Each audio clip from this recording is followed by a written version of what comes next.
Today we're talking to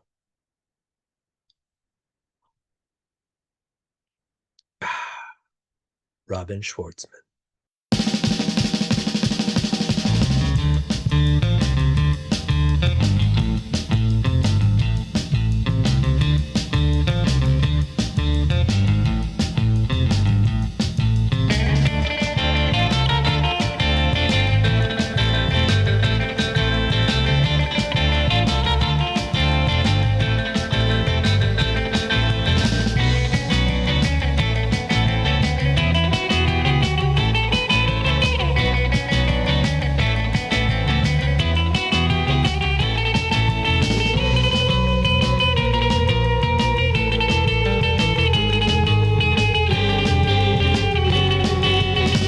Hey, Robin, how are you? Oh, good. How are you? I'm doing fine. Thank you for joining me. Yeah, my pleasure. Oh, your background's so much cooler than mine. Oh, I like yours too. It looks like Hold you're, on. I think we could do better here. What about here we go. oh, that's nice. Yeah. So how's your day going?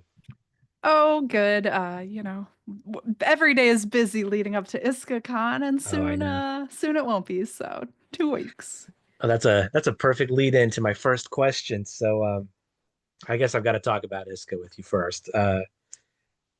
So the International Society of Caricature Artists, like, how did it get started? I don't know that much about that. Well, that is before my time, but I know a little bit of Hmm. the history. So the International Society of Caricature Artists started as the National Caricaturist Network, so the NCN, and it started in 1991, 34 years ago, since we're coming up on Wow. ISCACon 34. And it was started by founder Buddy Rose. And Buddy Rose had an idea to bring together some caricature artists for, I think, like business networking purposes or like booking agency purposes. And the very first convention or conference or meeting or gathering, whatever you want to call it, happened in Cancun, Mexico, with a handful of, it was like 15 artists who got together. And that was the very beginnings. And then a couple years in, I think in the mid to late 90s, the organization formed as a 501(c)(6), a nonprofit trade organization, and it formed bylaws and committees and all of that. And yeah, and then in I forget the year, but it was during Robert Bauer's tenure as president where the NCN was renamed into the International Society of Caricature Artists, ISCA, as we know it today. And that's because so many international members started showing up at our conferences, and we realized that it was no longer just the National Caricaturist Network, right? There was representation from around the world, and so I think that was a really pivotal shift in the organization's history because it really did open it up to the entire world of caricature artists. Wow. That's incredible. And how long have you been doing characters and how long have you been affiliated with ISCA before, becoming president? I've been doing caricatures for 23 years. I started in Wow. 2002. And I joined ISCA in 2006. And so I have been a member of ISCA for, let's do some math here, almost 20 years. And I like to say, like, literally almost half of my life, I have been Wow. a member of ISCA. So it's a community that I entered. I was 20 years old when I went to my first conference, and I really grew up around this community. They've become essentially my family. It's people that I see year after year after year, that I've known forever, that have watched me not only grow up and get older, but also evolve as an artist, and now have supported me through my own tenure as a leader of the organization. And so I like to endearingly call it one big family. And, each year we have new family members who join us. So, Wow. I want to hit you with a deep question oh boy. about Okay. about caricature. Yeah. I know. I know, nervous.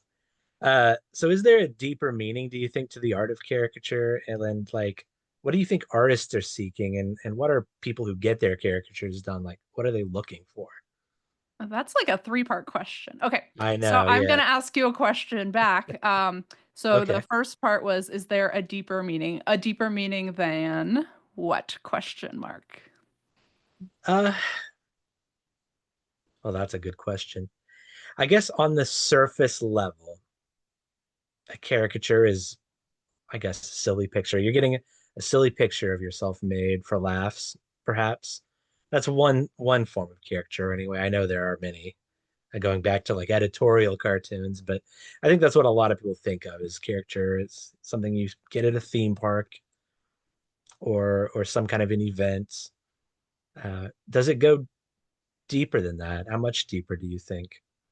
Well, the answer is obviously absolutely yes. But you know, the thing I love about caricature is there's this whole wide range of what it can be and what it applies to. And so, yes, we've got our caricature as entertainment, if you will, right? The gig artists, the event Mhm. artists, the drawing at a fair or on the street or whatever that might be, right? Typically, those moments or events revolve around some sort of party or celebration, perhaps, or some sort of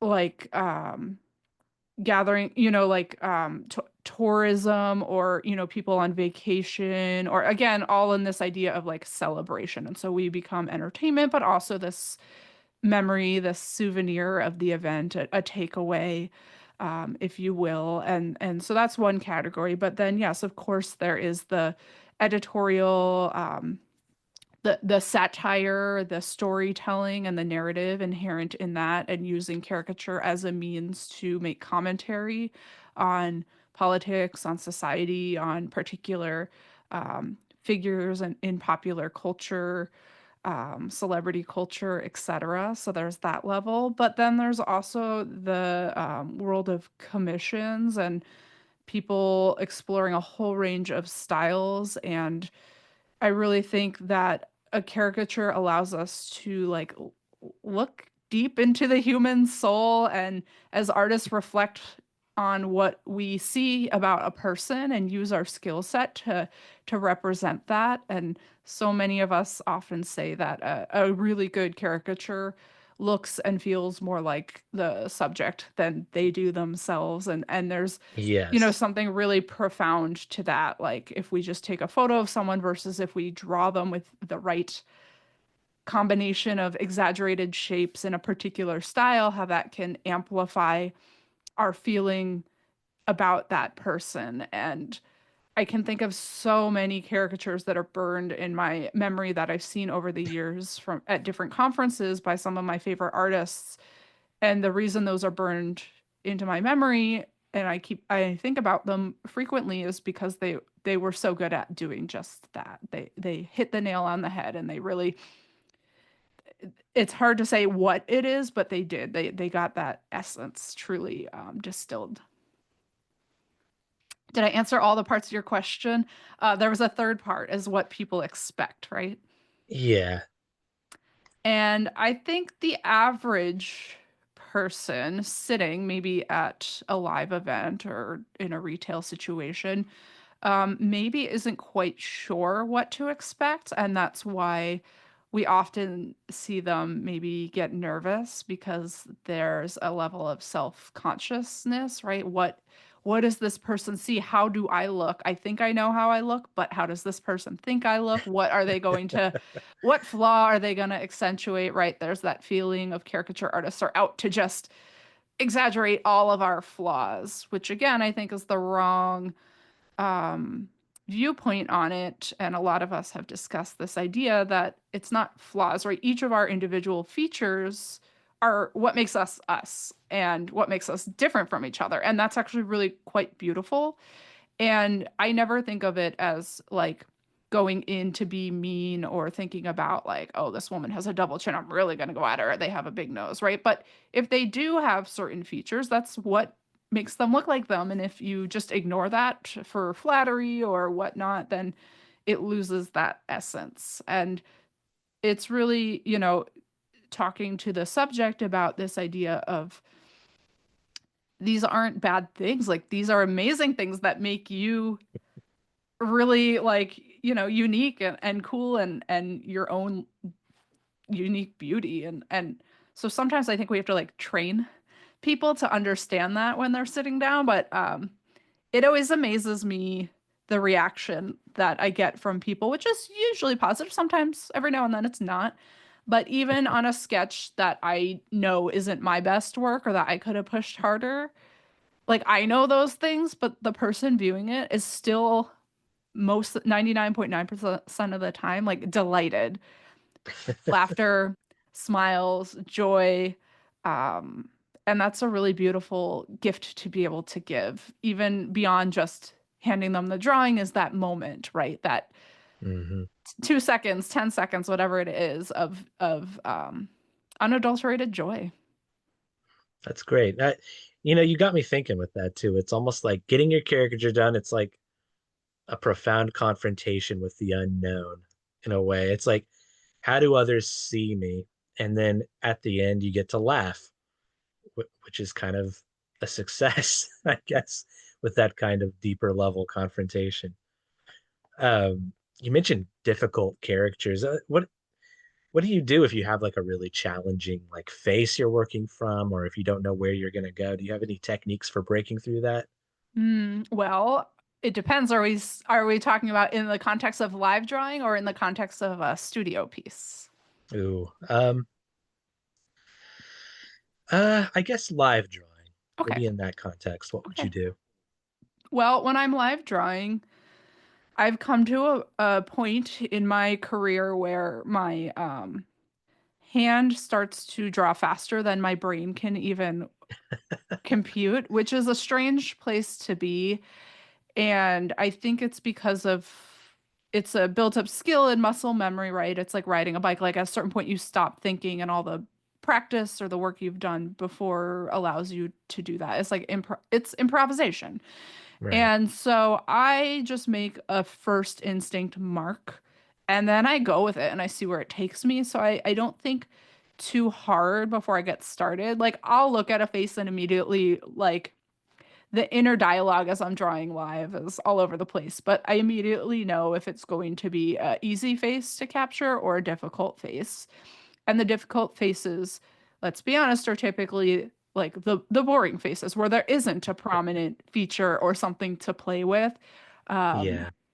and a lot of times it is female faces that are more difficult with less um, profound features. And so I just do my best and I make a mark, I commit, I see where it's going to go, and usually I can end up with like a fine likeness, but it's not like it's not the amazing likeness I want, and maybe it's not as funny, as I would want, and it's fine. And for the person, usually like they still love it, and I won't tell them of course that they had a difficult face or that maybe I didn't love the drawing. But Right. it's a game of like commitment, right? Especially drawing with a marker. I'm gonna make a mark on my first gut instinct and see where it takes me and see where I end up, and sometimes I surprise myself. Sometimes I finish a drawing where I didn't know where it was heading, and I look back and I'm like, oh, okay, I pulled that together. I'm not quite sure how, but I got the likeness. It's there. And then other times I would call it more of a resemblance. And so, like they know it's them because it resembles them. It has long hair, or maybe it has like big lighter eyes or whatever that is. But I know I missed the essence, which to me is the likeness. So there's resemblance, but then there's the true likenesses, which is where I'm always aiming for. And every now and then you miss, that's just Right. part of it. Not every drawing is going to be 100% our best. Well, that's helpful. I feel like that would be really helpful for a lot of people to keep in mind. And I love what you said about just pushing through that first mark and just seeing where it takes you. That's really great. Mhm. I don't know if you're set up for it, but could we see some of your work? Would you be able to do a presentation of any of your work? Oh, yes. Cool, One cool. moment, please. Let's see. I just have Do to. you do other illustration work too, or do you just focus on caricature?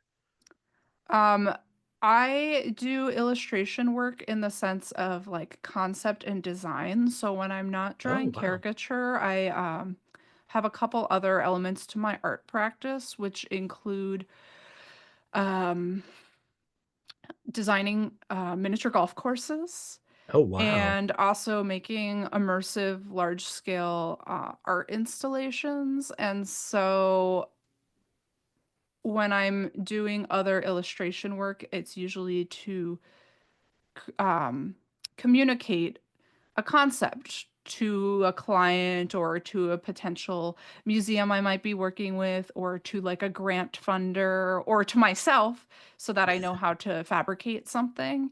And so the illustrations look like fun 2D renderings of mini golf holes. That's Yeah. kind of awesome, to be honest. I never really thought about, the need for those to be illustrated, and yet that sounds like a really awesome, uh, an awesome thing to be doing. So someone's got to design it. Yep. Yeah, but that's a lot of fun.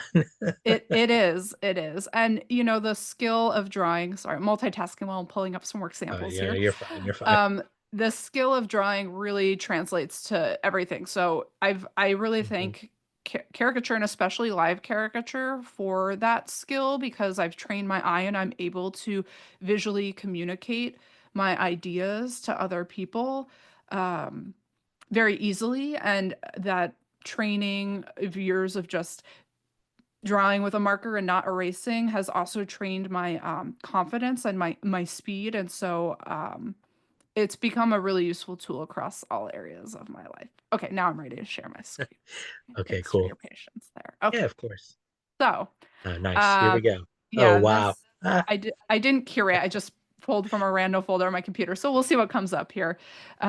But in addition to my live drawing, I do what I call my studio caricature work, which is everything that you're seeing here. And so all of these images are drawn on my iPad in Procreate. And for the last couple of years, I really made a commitment to a daily drawing practice. So from about 2023 to about earlier this year, I truly was drawing a piece every single day after work, even if it was like an hour before I went to bed or on the weekend. I just made the time to draw. And in that period of time, I saw significant growth in my own style, and it was hugely helpful, right? It was just like it's like training for a marathon.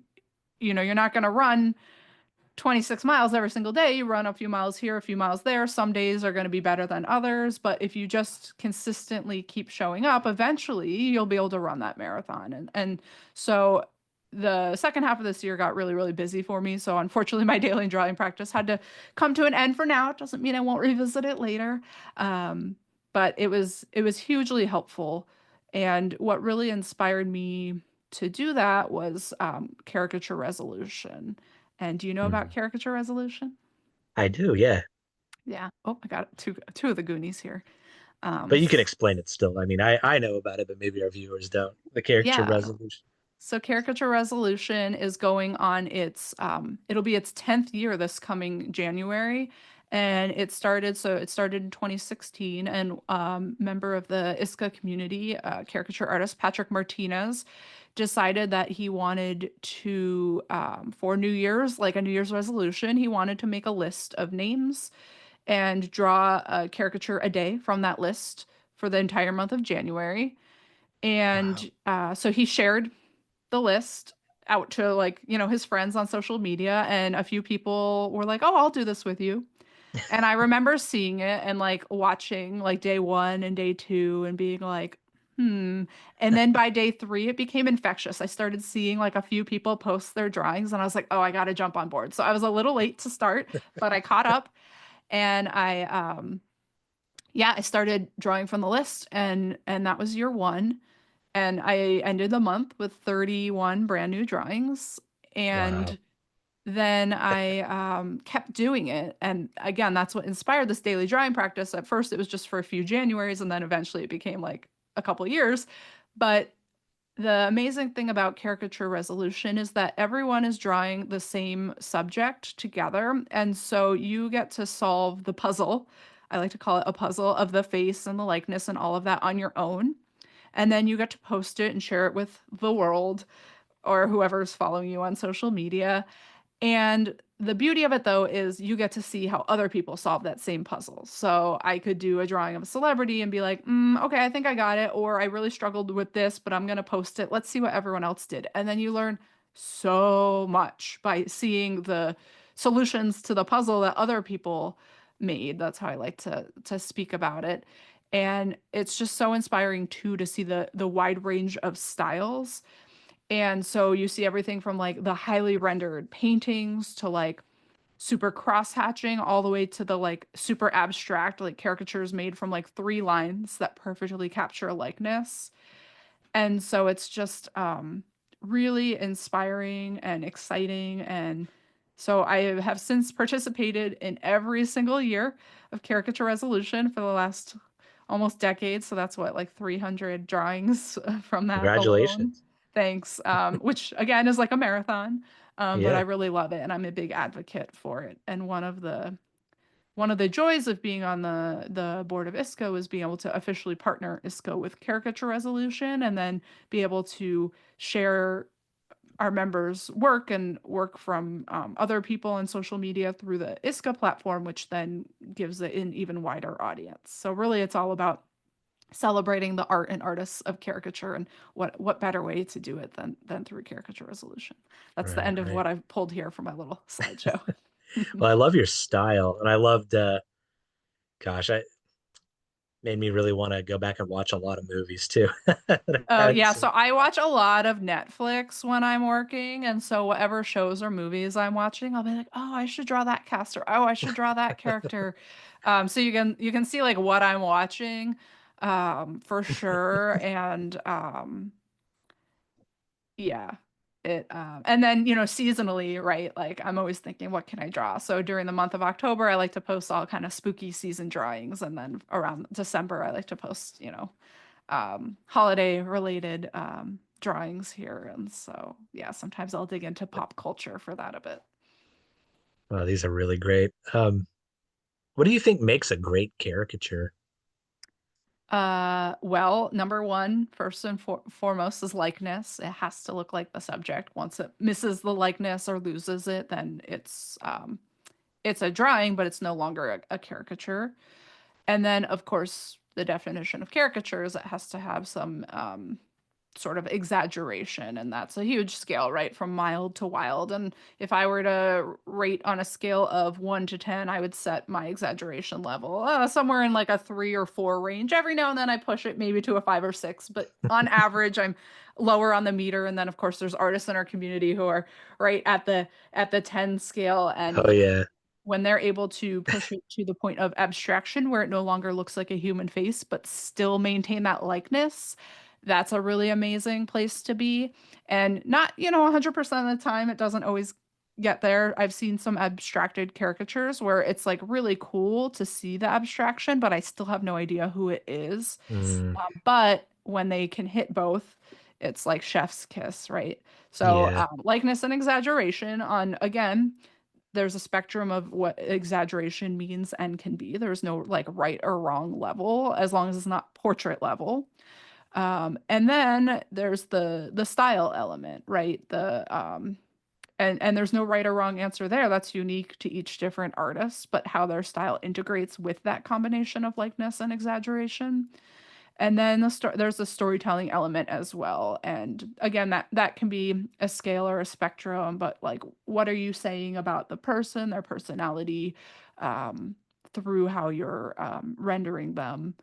And yeah, so I think some je ne sais quoi, some unspeakable combination of all of those things makes for an excellent caricature. Wow. I never really heard much about the narrative aspect of caricature, but I'm going to be pondering that. You mentioned you were using Procreate for a lot of these. Do you Mhm. use that? Do you find you use that the most, or do you have other tools, other things you like to use?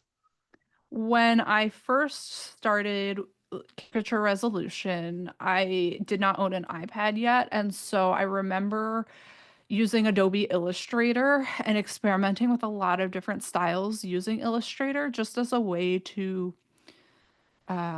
like bring my drawings past just pencil on paper. I wanted to like elevate them somehow, but I didn't quite have the skills yet. And so I was looking at other artists' work, and each day I would use it as a different chance to like maybe mimic another artist's style, doing my best. Mhm. And so I was using Illustrator, and it helped me really learn that program a lot. But Illustrator, if you know anything about it, is a vector-based software, so it definitely has its limitations. And oftentimes, when you're drawing in a vector-based software, your drawings look like they were drawn on a computer. And there are ways to work Yeah. around that, but there are certain limitations. But then when I got my first iPad with Apple Pencil, right, everything changed, and um, you know, it's been a love story ever since. And yeah, so and then even when I first got my iPad, I was working in Procreate, but I still didn't know what I was doing. I was experimenting. I was doing like really rendered stuff or really painterly things. And I still hadn't found like my style, but I didn't know Mhm. what my style was. But the thing about finding your style is like I don't feel like I feel like it finds you. Like if you just do something over and Yeah. over and over and over, it's not like I was actively seeking out to draw like what I just showed you. Like that's just kind of how I draw, but that came after lots of consistent practice. And what I learned from years of experimentation with different styles and rendering or painting or values or texture, whatever it was I was pushing, is I learned like what I was interested in and what I wasn't interested in. And I was looking at other artists' work and trying to being able to articulate like what really stood out to me. And one of my like priorities as an artist is like simplification, and I'm not always even good at that. Yeah. But I have an inner narrative where I'm constantly asking myself like what can I take away, or what can I minimize, or what can I reduce, or like this is starting to feel or look overworked. And there's this saying of like polishing a turd, right? Like you can have a Yeah. drawing that's like an okay likeness and like render the heck out of it so it is an impressive finished piece. But if it's not a good drawing to start, it doesn't matter how much you render it or how beautiful, your like finishing touches are, like the core of it is still not there.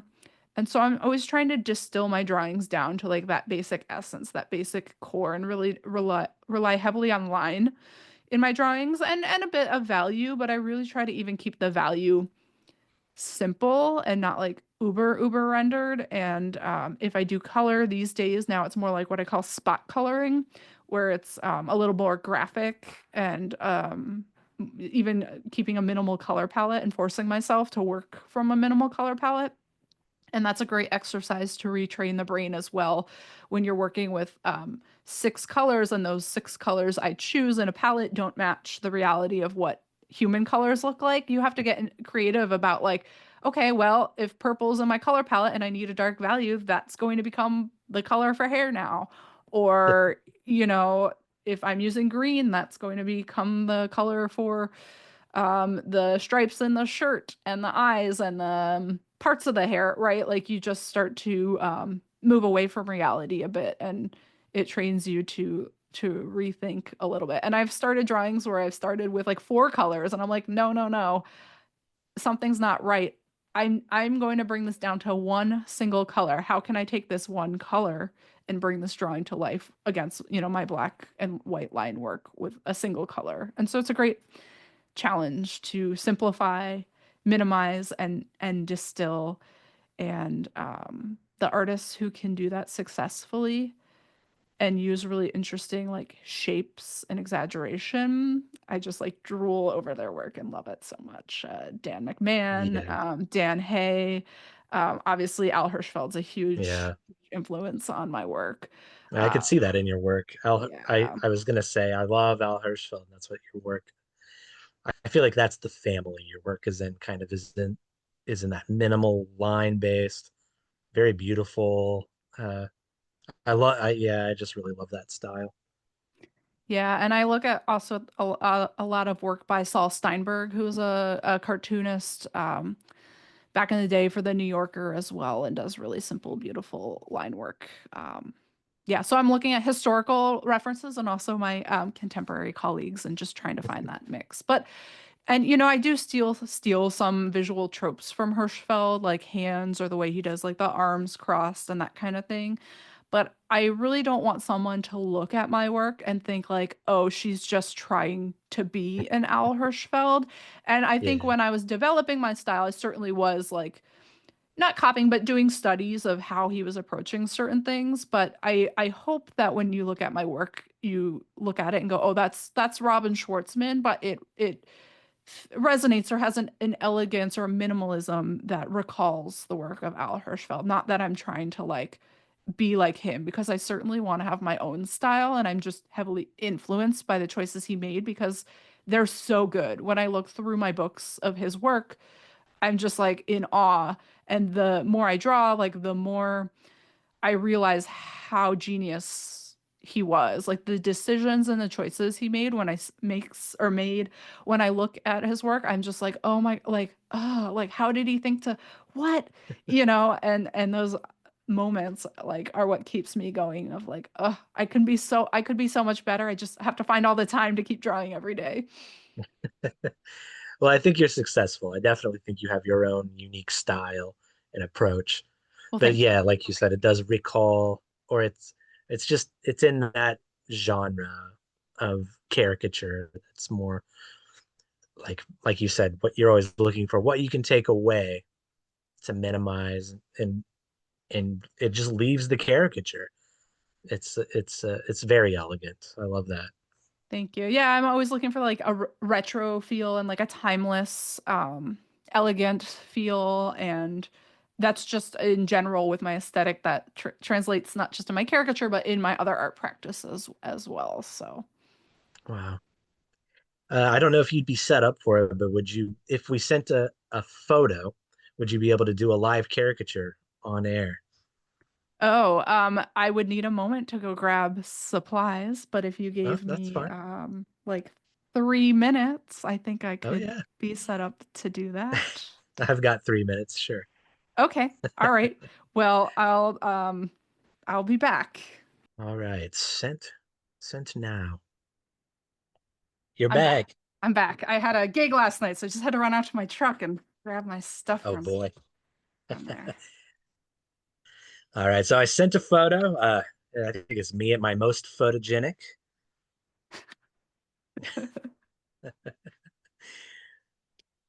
Okay. So what I'll are you do my using? You best. got a pad and you have a marker? Yep. So good old Oh, good Crayola old. marker. Fun fact, I grew up in an area of Pennsylvania called the Lehigh Valley, Oh, and I it's know home. that. Yeah, and That's it's not too home far to from where me. they make Crayola markers. So when I Didn't was know that. in kindergarten, I believe, we actually got to go on a field trip to the Crayola factory where they made the markers, which they no longer do. Now they have what's called the Crayola Experience, which is like a curated interactive exhibit that you pay money to go in. But we actually got to go see the markers or the crayons being made. So Crayola has been a part of my life forever. But I've tried every marker that's out there over the years. Yeah. And something about the Crayola marker just has the right, like the tip is the right shape and like hardness where I can like put pressure and get a good varied Right. line with, and they're affordable. So when as we go through markers, I'm not spending a ton on my markers, Right. and I have some gripes about the quality of the ink in the Crayolas, and so I wish that that was a little bit better. But we choose our battles because there's other markers where the ink quality is really amazing and archival and this and that, but the tip after a single gig is just like shredded to pieces. Mm. The marker was a $6 marker, and then all of a sudden I can't get any more life out of it. So Yeah. pros and cons. And so I do all my line work with a Crayola, and then I'm drawing on what's called a cougar paper. and I think it's 60 pound, and I just order it in bulk and I have it cut to 12 by 16 size for me, just to match like the drying protectors that I have, and a drying board. And then I have my foamy sheets Oh, that I nice. put, I put a piece of paper or two between the foamy and my drying, just to add a little bit of a buffer. Um, and then when I'm done with my line work, I'll do a little bit of shading, and I'm using this to shade. And this is called a Caricature Nero 2. And it is I used to use art sticks that Prismacolor made, but Prismacolor discontinued art sticks, and I was looking for a replacement for a black art stick because I was using that to shade my drawings. And I was like, what am I going to do?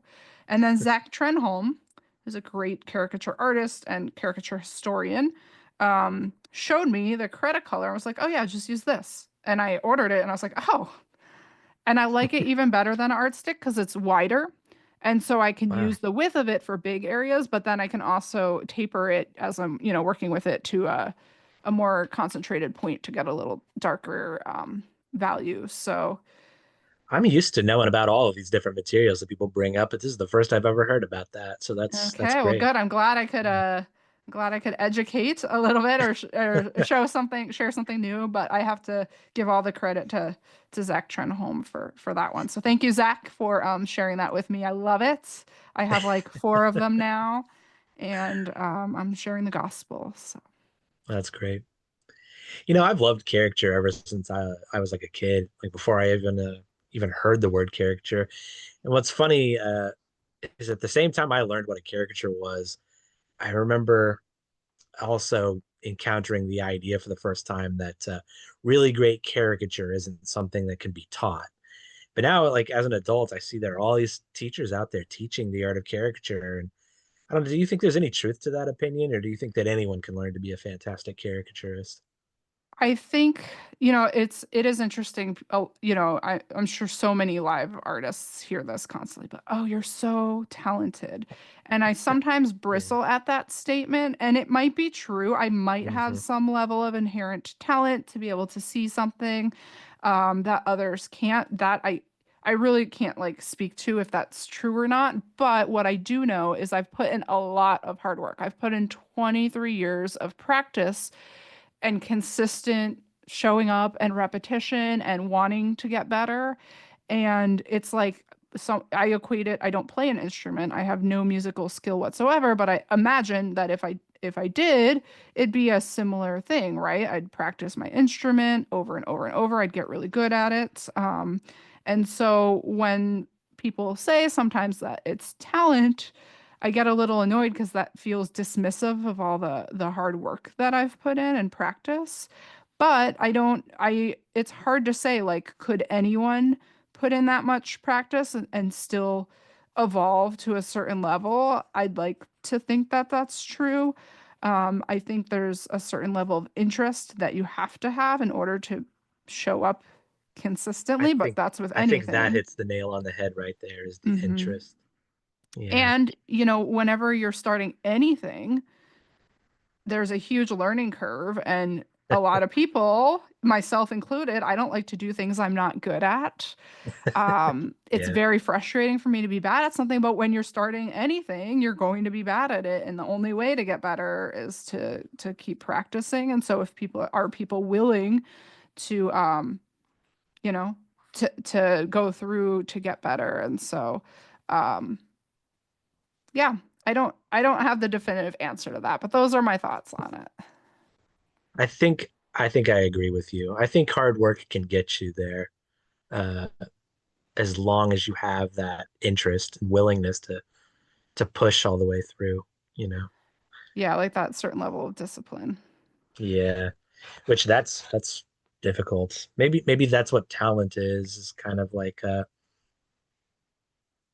um it helps you get past the initial difficulty if you are a little bit good at it, like you said, because people Like you do have a tend to like, knack for something, yeah. yeah. But Yeah, that's interesting. And like, I've always been interested in art and interested in drawing and just never stopped. Like I remember when I was a kid, my parents they had me take piano lessons, which is a very admirable thing to have a child do. There's a lot of merit to be um learned in practicing piano and learning how to read notes. And all of that. And I hated it. I absolutely hate it. My sister was really good. My sister was like playing Mozart in fifth grade. She had the knack for it. I Wow. never practiced. I always got in trouble for never practicing. I didn't want to practice. And quitting piano, I always joke, is like the best decision I ever made. But it truly wasn't my passion. And it was really frustrating, I think, for everyone when I wasn't, when I was wasting the instructor's time and my time, right? Like I just wasn't showing up Right. and I didn't want to. But that doesn't, it's not good or bad. That was just where my interest was. But then with drawing, I was willing to put in all of the work that I wasn't with piano. And so had I wanted to keep practicing piano, I'm sure that I could have gotten pretty good at it. I don't know that I would have been a concert musician, right? There's also, and that's where it comes with style with drawing. Some people who just have a feeling and they're able to really, when their skill level hits a certain point, they're able to emote through the instrument, and you can feel that, right? Mm. It's different than just playing the notes. It's putting um your own energy through it that the audience can feel. And I feel that way about the best caricature artists, is that their style has evolved to a certain level of competency that they're truly able then to put in a certain level of energy into the drawings that we can feel. Again, it's that like je ne sais quoi. It's you can't quite describe it, but you know it when you see it. And so that's the best I got. That's Yeah, I'm, great. I'm almost done here. Now I'm just overworking the Oh, drawing cool, because cool. I'm chit-chatting. Oh, great. Yeah. I'm sure it'll be fine. Any advice for aspiring young caricature artists out there eager to take up the marker? Yeah, well, I was once one of those too. I got any book I could at the time, and this was again back in the early aughts when I started, and yeah, I studied the books and studied. I copied what I saw in the books because that's studying too, right? That's a way Yeah. to learn. And then I declared to my mom when I was 15, I'm an aspiring caricature artist. Oh, And then wow, I bold. got, yeah, and then I got my summer job in high school, drawing caricatures at Dorney Park. And that's where the real learning started, right? They give you some training Mhm. on the basics, but they kind of throw you out onto the midway. And that's where you kind of cut your teeth, right? Like you just do it over and over and you get a lot of rejects or do a lot of bad drawings, but you have to start somewhere. And Yeah. just summers of doing that, right? Even by the end of my first summer, I wasn't good. Even by the end of my sixth summer, like I was fine, but I knew I could be better. Um, so yes, studying, joining ISCA, of course, if you're able to, is an amazing resource that connects you to the community of the world's best caricature artists and other resources for learning caricature. The seminars from our conferences that get recorded, the exaggerated features compendium, which is full of interviews and tips and tricks and articles and artwork spotlights that feature the artwork of other people in our community. Participating in caricature resolution is a great way to learn. Um, there's so many amazing books, and on the ISCA Instagram we have what's called Study Sundays hashtag. So every Sunday we post some sort of book or museum or resource about the art of caricature. And so Wow. we've got a collective database, what I call like a virtual library of lots of different books and museums and movies and things related to the art of caricature. And so Oh, I'm all glad you great told me about that. resources. Yeah. A lot of times I'll sit around on archive.org and like read real old books on caricature. And they're still interesting, but you almost get the sense that caricature back then was all just the editorial cartoons. Yeah, it's certainly, and there's with the international members, there's different like regional styles and approaches as well. And so being Mhm. able to see and explore that. Okay, here we are. Oh, I might have to turn off my fun background here in order for us to Oh see no, the drawing. Let's see. I'm ready. Uh, adjust background. No, there we go. Okay. All right. And this was just a quick one while I was talking. Oh man, that's awesome.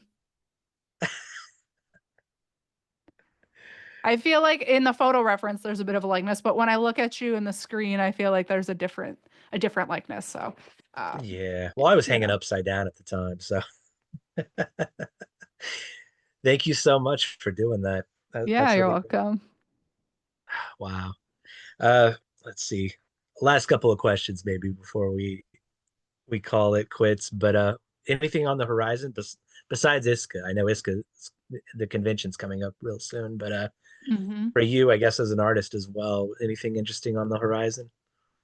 Well, I did just publish my first book, which is Oh called wow. Drawing Influence. And Drawing Influence is a book full of over 150 different caricatures of 21st century influencers across the space of politics, art, sports, celebrity culture, music, and film. And each drawing is paired with a quote from that subject. And so it's a little bit of, there's some satire and some commentary, but so it's part satire but also part like inspirational, and just parts like nonsensical humor, and it's drawn in my signature black and white style.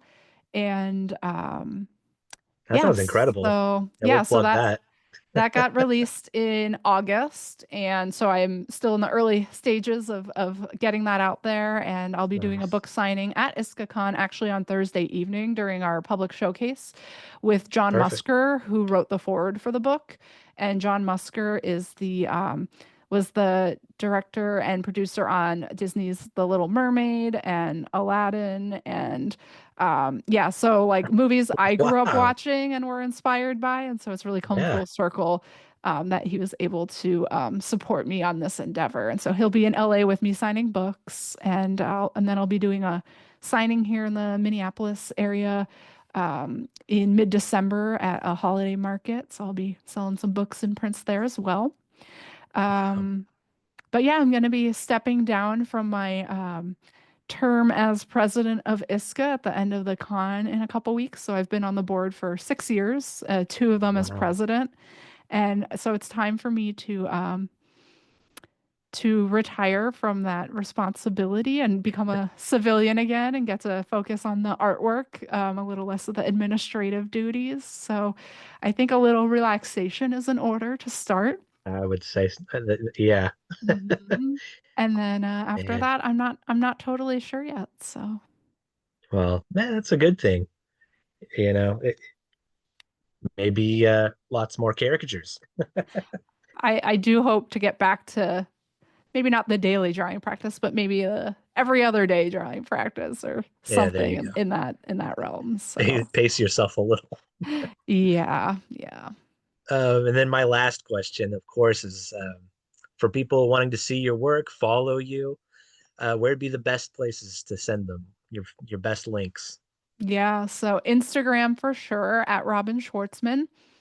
I do try to post a drawing a day on Instagram, and so it's not always new drawings that I'm doing, but I'm going back into the archives, whether it's a certain celebrity's birthday or there's a theme like spooky season or whatnot. So I Oh post a yeah, lot of drawings on my Instagram. And then caricaturesbyrobin.com is a great place to see my caricature work. If you're interested in ordering my book, drawinginfluence.com. And if you're interested in seeing my broader art practice that involves some of my sculpture and installation work, you can visit robinschwartzman.com. And there's a link oh, to my caricature and mini golf stuff from there as well. So that's sort of a good home base. excellent. Well, thank you so much again for joining us. I think this has been well, it's been a pleasure, and I learned a lot. Oh, good. I'm glad somewhere in my brain there's some useful information to share with those passionate about the art form. I could go on and on and on. So please, if anyone has more questions or wants to talk caricature, don't hesitate to reach out. Perfect. Well, I'll let you get back to your night. Have a great night. Thank you. You too. Take care. Yeah, you too, Robin. Bye.